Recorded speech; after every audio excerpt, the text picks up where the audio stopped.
El caso que nos cuenta Juan Manuel es un caso muy parecido al de Argentina, donde se produce la misma contienda entre la persecución a uno de los bandos de la guerra civil que nosotros tuvimos en su momento.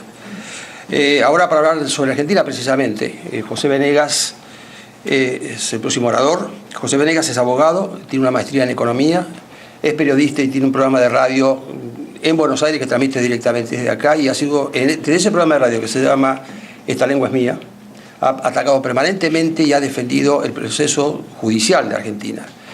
Y ahora está viviendo en Miami, no porque sea un perseguido político, sino porque de acá ejerce la misma tarea que hacía desde Buenos Aires. José.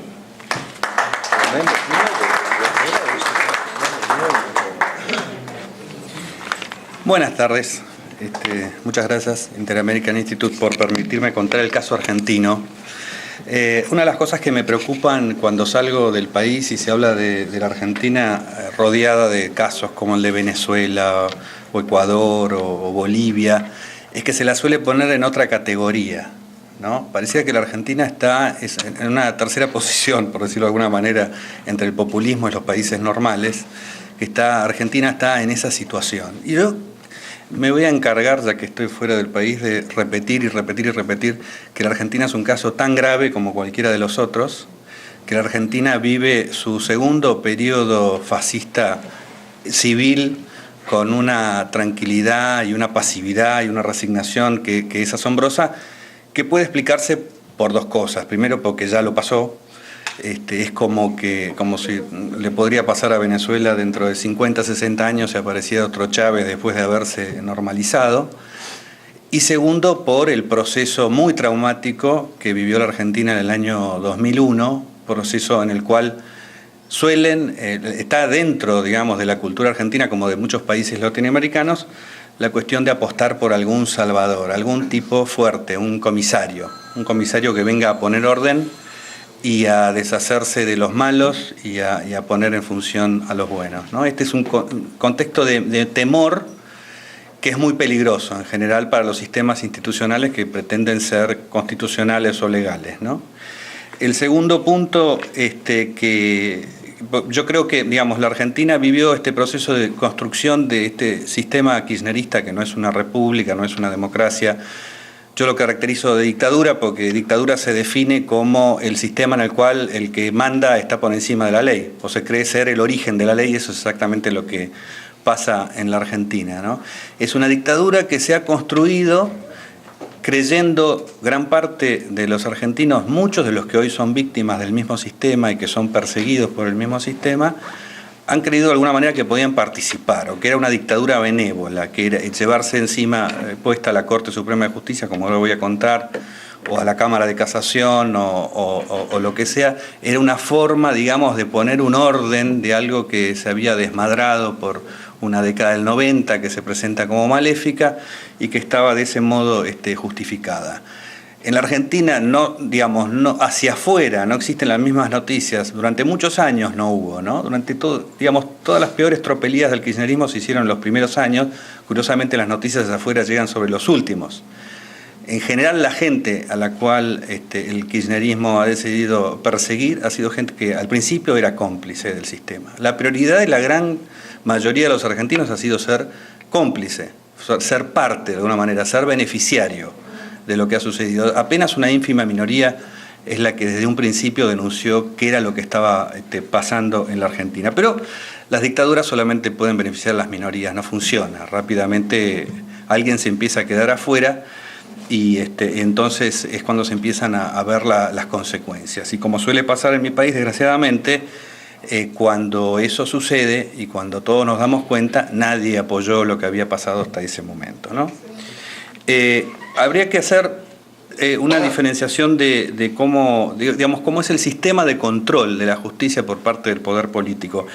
Lo primero es el Consejo de la Magistratura, que es una institución así que fue metida por la ventana en la reforma constitucional del año 94. Se supone que con la intención de quitar la intervención política en la justicia, ¿no? A mí siempre me pareció un gran error. La intervención política en el nombramiento de los jueces era clara, transparente y con reglas de juego establecidas, y se lo reemplazó por la pretensión de profesionalizar digamos, la designación de los jueces, y sin embargo está igual de politizado, más escondido y con una forma mucho más cerrada de control hacia adentro, ¿no? El Consejo de la Magistratura cumple dos funciones para el sistema. Uno, favorecer el nombramiento y el ascenso de determinados jueces que cumplen, digamos, con las consignas y con las necesidades políticas del momento.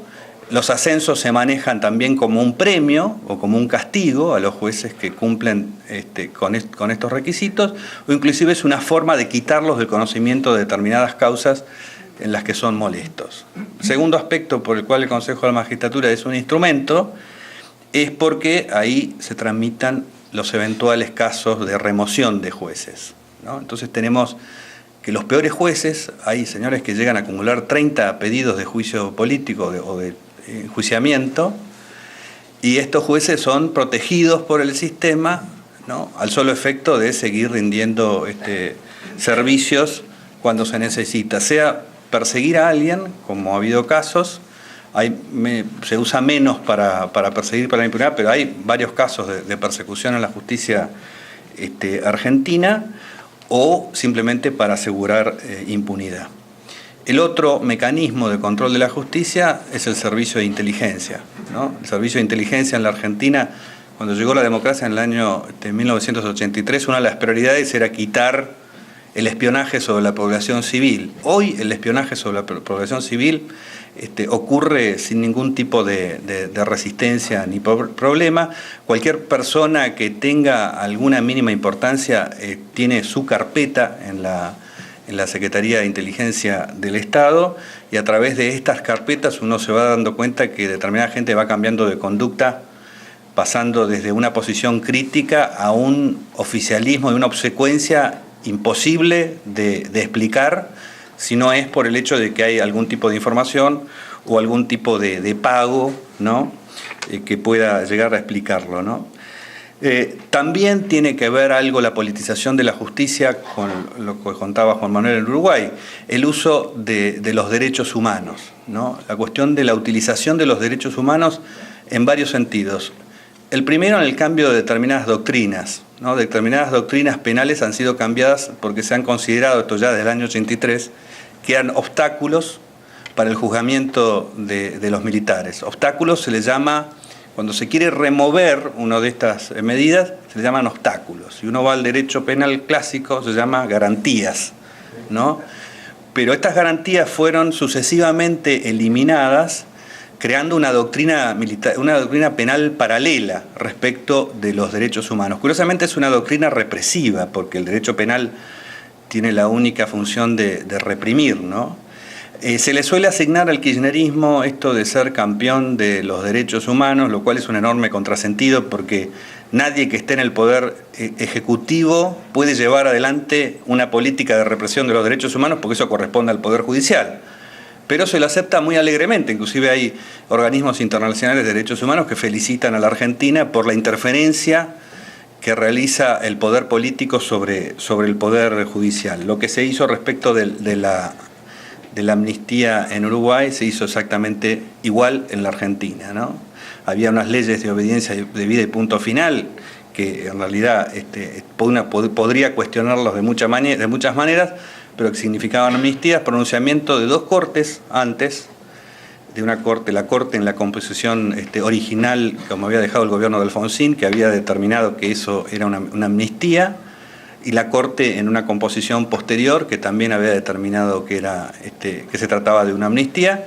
Y cuando llega al poder el gobierno de Néstor Kirchner, tenía esta prioridad que la tenía muy clara, que era buscar una épica con la cual asociar todo este proceso de avance sobre los derechos individuales y las libertades públicas en la Argentina.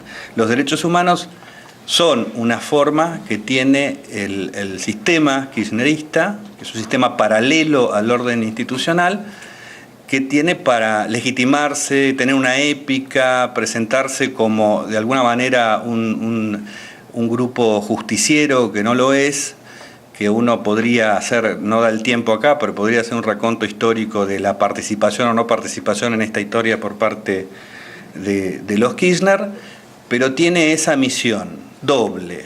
Una, que es permitirle al kirchnerismo el avance sobre el poder, y lo segundo, revolver la culpa de la sociedad, ¿no? Porque los sistemas autoritarios necesitan dos cosas para abaratarse: el miedo, una cosa que siempre comenta Guillermo, el miedo y la culpa, ¿no?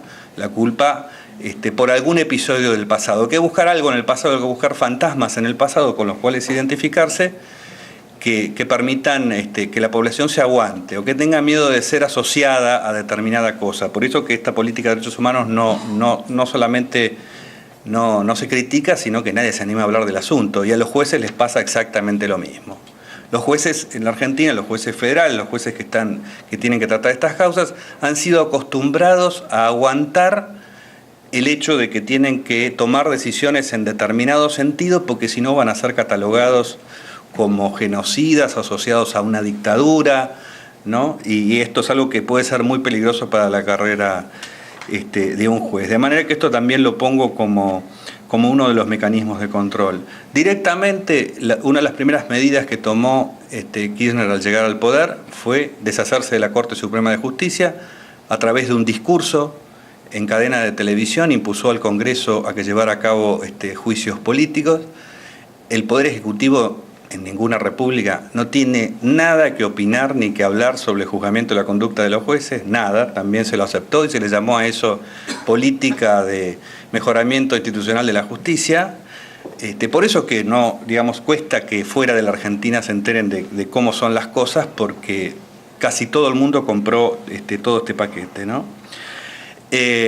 Después de eso hubo un movimiento similar respecto de la Cámara de Casación, y lo que uno tiene como resultado, porque si no creo que ya estoy agotando el tiempo, también hay una presión abierta a través de los medios de comunicación, de un aparato de propaganda muy aceitado que tiene el kirchnerismo, ataque directo a las personas o a los jueces. Por poner solo un ejemplo, el ataque que hizo en su momento el expresidente Kirchner sobre la Cámara de Casación, todo tipo de acusaciones. Los jueces no tienen jefes de prensa, es imposible que un juez pueda responder a todo el aparato de propaganda con un Estado que se ha desarrollado hasta punto tal que casi todos los medios de comunicación de alguna manera dependen de él, ¿no? Así que luchar contra ese sistema, ya ahí hay un desequilibrio que habría que en un momento que estudiar cómo se hace con este tamaño de Estado y con esta presencia en el mercado publicitario para tener tribunales independientes. Me parece bastante difícil.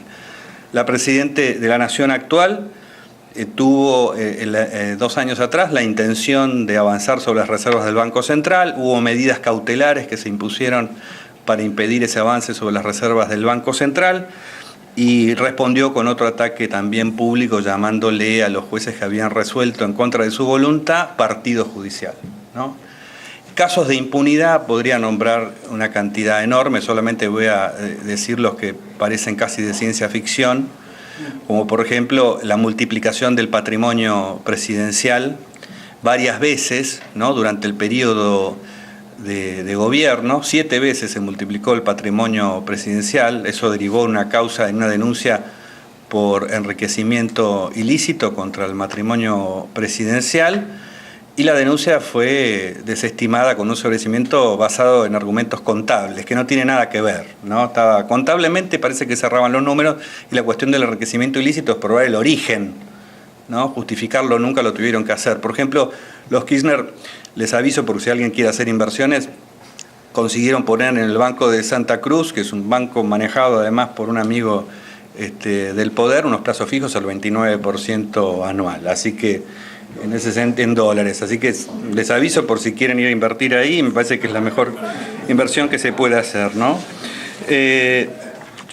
Por último, después, en cuanto a cuestiones de impunidad, podría nombrar, por ejemplo, el caso del secretario general de la CGT, que es un hombre que ha estado muy vinculado al gobierno y asociado, ¿no? Porque los Kirchner suelen identificarse con un pasado vinculado a los montoneros, la izquierda y demás, ellos dicen eso, y a Moyano se los indicaba como un personaje que de alguna manera participaba en la AAA, que era el otro extremo, ¿no? de lo que fue la represión ilegal en la Argentina, Pero podían estar juntos, porque el tema acá es mantener un negocio que es el Estado, y si le llamamos izquierda, le llamamos derecha, no importa. El asunto es estar juntos y poder parasitar al Estado, y después vemos cuál es la doctrina o el pasado con el cual nos identificamos, ¿no?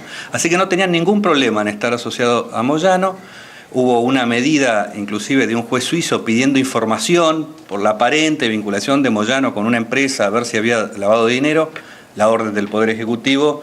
Esto no sale de la Cancillería, jamás se le contestó al juez suizo hasta que Moyano cometió el enorme error jurídico de pelearse políticamente con el gobierno. La causa de nuevo aparece, ahora el juez suizo va a obtener la respuesta y no me cabe la menor duda que Moyano, si se llega a dejar en algún momento la CGT, va a ser investigado inclusive por su pasado en la AAA. Otro caso enorme es el de los hijos de Ernestina Herrera de Noble, que es la dueña del gran medio más importante de la Argentina, que eran adoptivos de la misma época, existía la sospecha de si no podían ser hijos de desaparecidos, ¿no?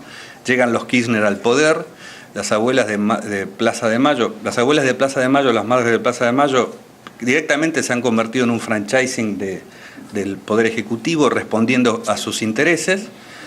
Las abuelas de Plaza de Mayo durante todo ese periodo no dijeron una sola palabra. Es más, yo mismo quise entrevistar a Estela Carlotto para hablar del caso a ver si realmente tenía algún fundamento que estos jóvenes, que son bastante grandes ya, fueran hijos de desaparecidos. Imposible, no quería hablar del tema, apenas conseguí hablar con la abogada, ¿no?